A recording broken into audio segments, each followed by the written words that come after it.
ಮುಂಚೆಂಗಿಲ್ಲ. ಒಬ್ಬ ಆಟೋ ಚಾಲಕ ಇಲ್ಲಿ, ಕೂಲಿ ಮಾಡೋನಿರಲಿ, ಬೀದಿ ವ್ಯಾಪಾರ ಮಾಡೋನಿರಲಿ, ಎಲ್ಲ ಒಂದು ಕಡೆ ನಾನು ಕಷ್ಟ ಅನುಭವಿಸ್ತಾ ಇರೋದು ನನ್ನ ಮಕ್ಕಳು ಕಷ್ಟ ಅನುಭವಿಸ್ಬಾರ್ದು ಅಂತ ಹೇಳ್ಬಿಟ್ಟು 3 ಟೈಮ್ ತಿನ್ನೋದನ್ನ 2 ಟೈಮ್ ತಿಂದ್ಬಿಟ್ಟು ಆ ಮಕ್ಕಳನ್ನ ಓದಿಸ್ತಾ ಇದ್ದಾರೆ. ಈ ನಡುವೆ ನಾನು ನೋಡ್ತಾ ಇದ್ದೀನಿ.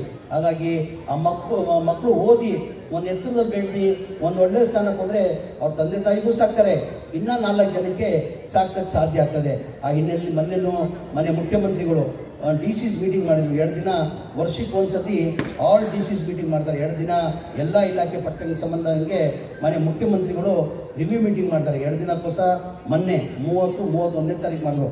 ಪರ್ಟಿಕ್ಯುಲರ್ಲಿ ಮನೆ ಮುಖ್ಯಮಂತ್ರಿಗಳು ಎಜುಕೇಷನ್ ಬಗ್ಗೆನೇ ಎಲ್ಲರಿಗೂ ಸೂಚನೆ ಕೊಟ್ಟರು. ಅದು ಏನು ಮಾಡ್ತಿರೋ ಗೊತ್ತಿಲ್ಲ. ಎಜುಕೇಷನಲ್ಲಿ ಹೆಚ್ಚಿನ ಆದ್ಯತೆ ನಾವು ಕೊಡಬೇಕು, ಮಕ್ಕಳನ್ನ ಓದಿಸ್ಬೇಕು, ಚೆನ್ನಾಗಿ ಒಳ್ಳೆ ಎಜುಕೇಷನ್ ಕೊಡಬೇಕಂತ 2 ದಿನದಲ್ಲಿ ಭಾಳ ಸೀರಿಯಸ್ ಆಗಿ ಡಿಸ್ಕಷನ್ ಆಗಿದ್ದು ಎಜುಕೇಷನ್. ಮೊನ್ನೆ ವಿಜಯನಗರಿಯಲ್ಲಿ ನನ್ನ KDB ಮೀಟಿಂಗ್ಗೆ ಮನೆ ಮುಖ್ಯಮಂತ್ರಿಗಳು ಕರ್ಕೊಂಡೋಗಿದೆ.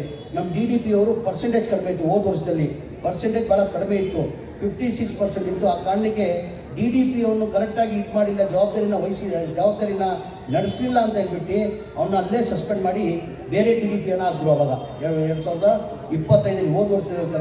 ಈ ಬಾರಿ ಹೊಸ DDP ಬಂದಾದಮೇಲೆ ಈಗ 50% ನಮ್ಮ ವಿಜಯನಗರ ಜಿಲ್ಲೆ ಪರ್ಸೆಂಟೇಜ್ 67% ಆಗಿದೆ. ಅಂದರೆ DDP ಅವ್ರು ಮನಸ್ಸು ಮಾಡ್ರೆ. ಪ್ರಿನ್ಸಿಪಲ್ ಇದ್ದಾರೆ ಎಲ್ರಿ, ಪ್ರಿನ್ಸಿಪಲ್ ಅವರು ಯಾರು ಹೆಸರು, ಏನು ಹೆಸರು? ವೀರಣ್ಣ ಅವರೇ, ನಾನು ಹ್ಯಾಪಿ ಇಲ್ಲ, ಸಂತೋಷ ಇಲ್ಲ, ಖುಷಿ ಇಲ್ಲ. ಏನಕ್ಕಂದರೆ ಹೋದ ಸತಿ ಎಷ್ಟು ಪರ್ಸೆಂಟೇಜ್ ಇತ್ತು? 60 ಪರ್ಸೆಂಟೇಜ್. ಮತ್ತು ಎಷ್ಟು ಪರ್ಸೆಂಟ್? 10% ಕಡಿಮೆ ಆಗಿದೆ. ಬರೋ ವರ್ಷ ಏನಾರಾದರೆ ನೀವು ಸೀದಾ ನೀವು ಮನೇಲಿ ಕೂತ್ಕೊಳ್ಬೇಕಾಗ್ತದೆ. ಏನಕ್ಕಂದರೆ ನೀವೆಲ್ಲ ಏನಕ್ಕೆ ಕಳ್ಸೋದು? ಮಕ್ಕಳನ್ನ ಓದಿಸಿ ಪರ್ಸೆಂಟೇಜ್ ಜಾಸ್ತಿ ಮಾಡಬೇಕಾಗ್ತದೆ. ಹೆಚ್ಚಿನ ಜವಾಬ್ದಾರಿ ನಿಮ್ದಿರ್ತದೆ. ಮನೆ ಮುಖ್ಯಮಂತ್ರಿಗಳು DDPಗೆ ಸಸ್ಪೆಂಡ್ ಮಾಡಿಬಿಟ್ರು, ಇದುವರೆಗೂ ರಿವೋಕೆ ಮಾಡಿಲ್ಲ. ನನ್ನ ಮನೆ ಮುಖ್ಯಮಂತ್ರಿಗೆ ಹೋಗಿ ಕೇಳ್ಕೊಂಡೆ ನಾನು, ಬಿಡಿ ಸರ್ ಆಗದ ಇತ್ತು ಪಾಪ ಅವನು ಇವಾಗಾಗಿ ಎಲ್ಲನ ಪನಿಷ್ಮೆಂಟ್ ಜಾಗದಲ್ಲ ಎಲ್ಲನ ಕೆಲಸ ಕೊಡಿ ಅಂದರೆ ಯಾವ ಕಾರಣಕ್ಕಿಲ್ಲ. ಹೋದ ವರ್ಷ ಜಾಸ್ತಿ ಇತ್ತು, ಈ ವರ್ಷ ಅವನು ಬಂದಾದ್ಮೇಲೆ ಕಡಿಮೆ ಆಗಿದೆ ಅಂತ ಮನೆ ಮುಖ್ಯಮಂತ್ರಿಗಳು 1 ವರ್ಷ ಸಸ್ಪೆಂಡ್ ಮಾಡಿ ಇನ್ನೂ ಅದಕ್ಕೆ ರಿವೋಕ್ ಮಾಡಿಲ್ಲ. ಈಗ ಬೇರೆ DDP ಬಂದಿದ್ದ ಕಾರಣಕ್ಕೆ ಅಲ್ಲಿ ಇವತ್ತು ಪರ್ಸೆಂಟೇಜ್ ಹೋದ ವರ್ಷಕ್ಕಿಂತ ಈ ವರ್ಷಕ್ಕೆ 17% ಜಾಸ್ತಿ ಆಗಿದೆ. ಹಾಗೆ ನಿಮ್ಮ ಜವಾಬ್ದಾರಿ ಜಾಸ್ತಿ ಆಗ್ತದೆ. ನಿಮ್ಮ ಶಬಾಗಿರಿ ಬರೋ ವರ್ಷದಲ್ಲಿ ಇವತ್ತೇನು 58% ಇದೆ, ಅದಕ್ಕೆ 20% ನೀವು ಇನ್ಕ್ರೀಸ್ ಮಾಡಿದ್ರೆ ನಿಮಗೂ ಸನ್ಮಾನ ಮಾಡಿ 5 ಲಕ್ಷ ಬಹುಮಾನ ಕೊಡ್ತೀವಿ. ఎందుకంటే ಎಲ್ಲ ನಮ್ಮ ಲೋಕಲ್ ಮಕ್ಕಳು ಹೋಗ್ತದೆ, ನಿಮ್ಮ ಜವಾಬ್ದಾರಿ ಆಗ್ತದೆ. ನಿಮ್ಮ ನೆಕ್ಸ್ಟ್ ಸನ್ಮಾನ ಮಾಡ್ದಂಗೆ ಮಾಡಿ. ಅದು ಹೇಳ್ತಾ ತಂದೆ ತಾಯಿನ ಇಷ್ಟೇ ಕೇಳ್ಕೊಳ್ಳೋದು, ನಿಮ್ಮ ಮಕ್ಕಳನ್ನ ಎತ್ತರಿಸಲು ಬೆಳೆಸಿ. ಭಾಳ ಜನ ಅದರಲ್ಲಿ ಬಡವರಲ್ಲಿ ಏನಾಗಿದೆ, ಮಕ್ಕಳದಲ್ಲಿ ನಾವು ಓದಿ ಏನು ಮಾಡೋಕ್ಕೆ ಸಾಧ್ಯ? ನಾವು ನಮ್ಮ ತಂದೆ ತಾಯಿ ಭಾಳ ಬಡತನ ಇದೆ, ನಾವೇನೂ ಮಾಡೋಕ್ಕೆ ಸಾಧ್ಯ ಆಗಲ್ಲ ಅಂತ ತಮ್ಮ ತಲೆಯಲ್ಲಿ ಯೋಚನೆ ಇರ್ತದಮ್ಮ. ದಯಮಾಡಿ ಯೋಚನೆ ತೆಗೀರಿ.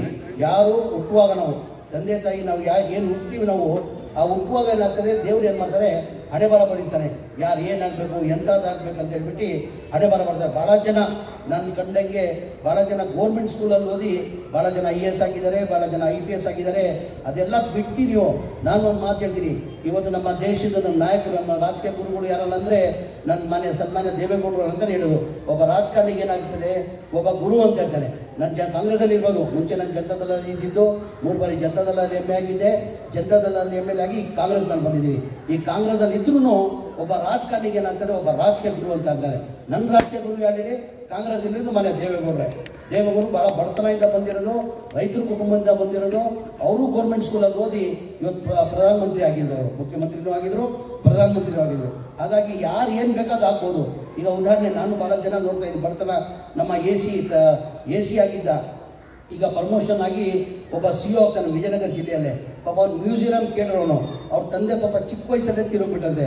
ಅವ್ರ ತಾಯಿಯವ್ರ ಪಾಪ ಬೇರೆಯವ್ರ ಮನೆಗೆಲ್ಲ ಹೋಗಿ ಕೆಲಸಕ್ಕೆ ಹೋಗ್ಬಿಟ್ಟು ಅವ್ರನ್ನ ಓದಿಸಿ ಇವತ್ತು ಅವ್ರನ್ನ AC ಮಾಡಿ ಆಗಿದ್ದ. ಅವನು ತಹಸೀಲ್ದಾರ್ ಆಗಿದ್ದಾನೆ.